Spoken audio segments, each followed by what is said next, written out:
as a coach for 14 years, the real springboard into wanting to do this was I did father-son camps with the boys and their dads.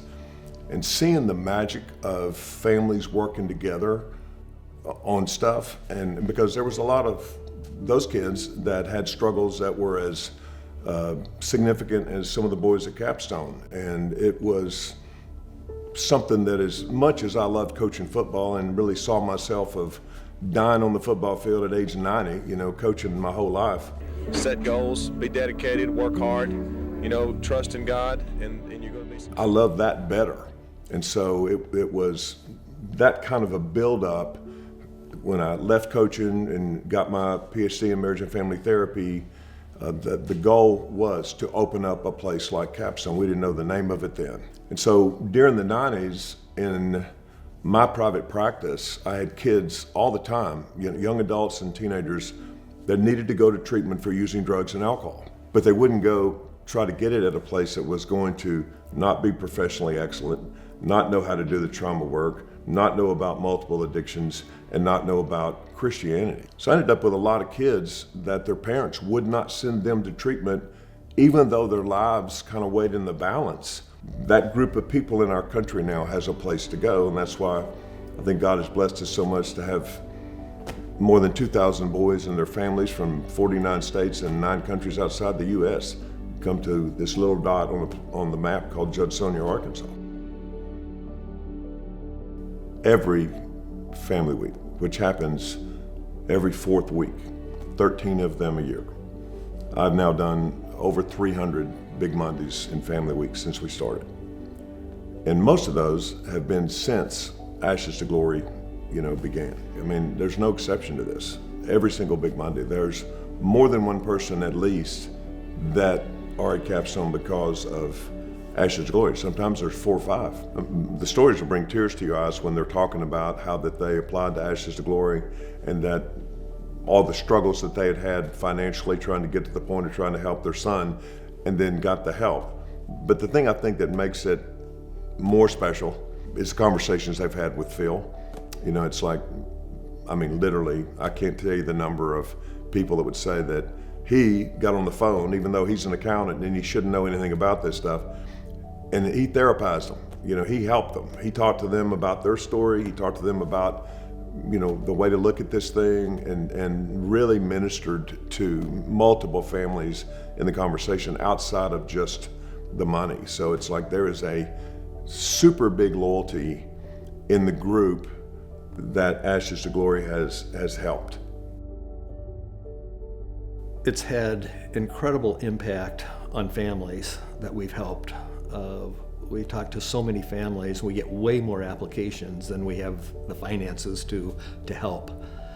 But talking to families that are at the bottom and needing help for some member of their family, and talking through with them, some of the options out there, and giving them hope in their lives, and then going through treatment, at Capstone, and just the transition that is made both with their family member and throughout the family is incredible to me. It's a God thing, just to be a little piece of what God wants done in this life. Our Capstone experience is still so near to my mind, both my wife and me. Back in 2008, we were struggling mightily to try to find where could we get help for our son. We called all kinds of people, places, nothing felt right. I remember the day she called me at work and said, "Phil, I think I found the place. You got to Capstone and you're still the mode of thinking you're doing this to help your son, okay?" We were so incredibly impressed, like during Family Week and the weekly phone calls and just the continual communication. Pretty soon we realized this is helping us as much as our son. I was actually thinking, maybe I should go back to Hardy and get my master's in counseling so we could help people the way we were being helped. I was outside in the yard talking to Adrian, and I shared him my heart, what we were feeling nudged, and he listened a while.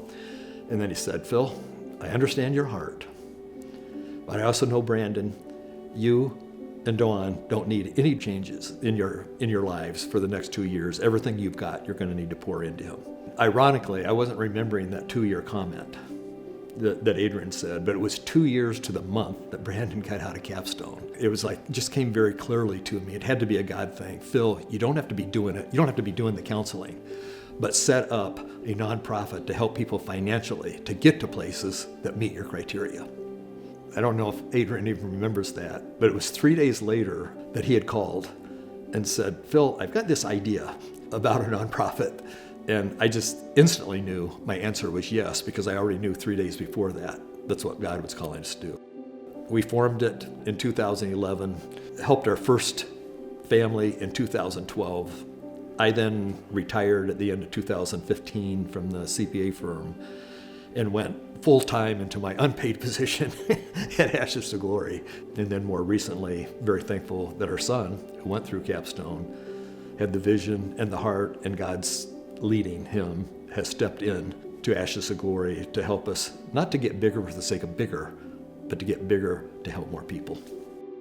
He's got a vision beyond where I was, and has already improved so much about Ashes to Glory from the communication end, but just his overall passion to help families, and also to work with the church at large, to not bury these type of struggles underneath the rug, but to hit it head on and help them deal with families. It's just a master passion of his.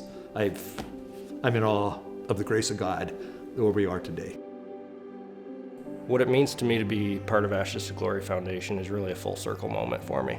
You know, earlier in my life, back in college years, I had my own struggles with pornography, addiction, drugs, alcohol, and ended up at Capstone Treatment Center. And looking back at it, Capstone Treatment Center truly changed my life. I gave my life back to Christ when I was at Capstone, but it changed my entire family's life. I saw my parents' marriage get better. I saw my relationship with my siblings get better. It really destroyed the box that we put God in. Then to watch what came out of that, my parents being led to start Ashes to Glory Foundation and seeing how much God has just used their faithfulness to grow that and impact so many families. And now fast forward, all these years later, that now not only me, but me and my wife can step in and do this together is pretty surreal for me. I recently told somebody that I don't ever want to take for granted that my work and my passion have truly aligned. The Capstone Foundation partnership is only going to expand the impact of Ashes to Glory. It's not going to replace anything. It's going to allow us to impact that much more.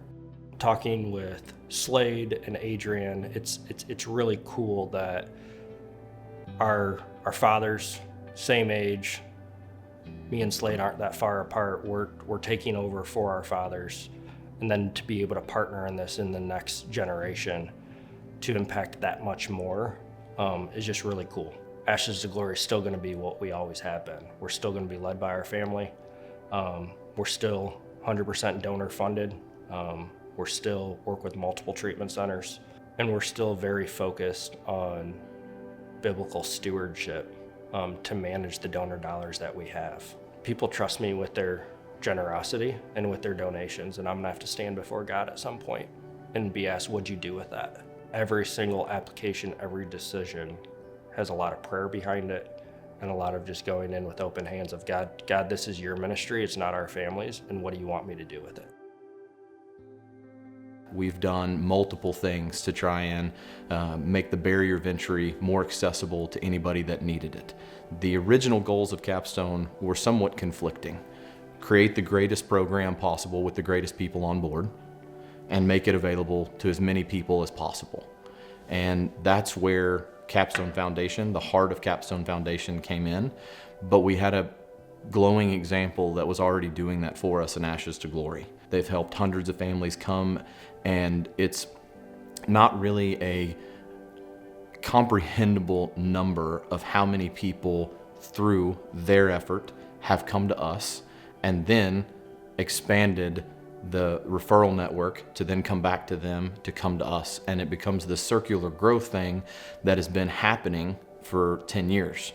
and we needed to be able to help resource anybody that was willing to help our families come in. And the greatest group of people that's helped families come in has been Ashes to Glory, and trying to make that available where we could partner and combine efforts with the same people that had been combining efforts with us for a decade just fit and made sense. Something I believe in deeply is that if you're getting a gift, you're also having an understanding of its value. And I think that Ashes does a good job of supporting the families, but also letting them know you're getting a value out of this that you're not being able to afford. And that's the definition of Christianity. We're getting something that we cannot afford. And that's what we're here to do, whether it's on our side of the service delivery or on their side of making it accessible. My excitement about bringing this idea of Capstone Foundation and Capstone Wellness with a group like Ashes is something where for us means that we know we have somebody that's better at what they do than we are, but cares for these people in the same way that we do. So at the same time that we are working towards our service delivery and continuing the legacy that we have at Capstone, there's an idea that we recognize that it is a need for the barrier of entry to be lowered. And that's got some options within the business structure and through insurance and other grants and that, but it's definitely got a philanthropic need. And I think that's where Brandon and I can combine, where we have Emily at the foundation and Adrian at the Capstone Foundation now that can help lead the design of what that foundation's for. I think the expertise that has been created within Ashes to Glory is the building blocks of what both foundations are here to do, which is create accessibility for families to reach high-level Christian treatment.